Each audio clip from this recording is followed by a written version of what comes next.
Did you know that in ancient Greece, funeral rites weren't just about grief?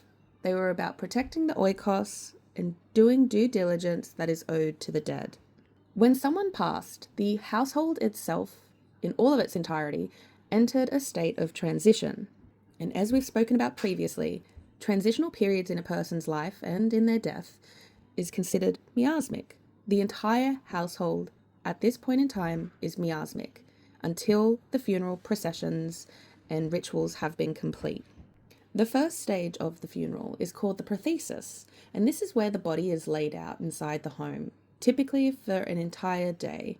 Women of the household led this rite. The body was placed upon a bed in which was elevated, as well as their head being elevated as well.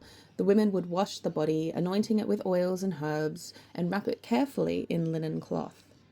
There was ritual lamentation included in this part, which is structured, intentional, loud mourning. So think falling to the knees, crying, wailing, screaming. Think Blair Witch Project with the camera in your face and the snot falling down, yeah? From about the 6th century onwards, it was popularized to place a coin, often an oval stamped with a bee, within the mouth or within the hand of the deceased. This was considered a payment for Charon, so the soul could cross safely into the realm of the dead. The next stage of the funeral rites was called the ekphora. This is the funeral procession. At night, often by torchlight, mourners quietly escorted the body to its burial or cremation site.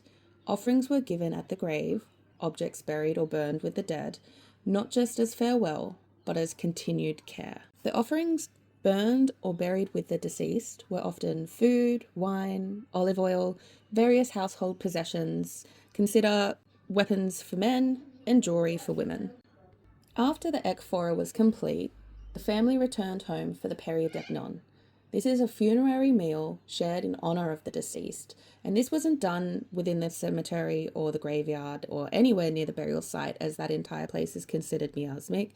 It is done typically within the home and was simply to honor the deceased.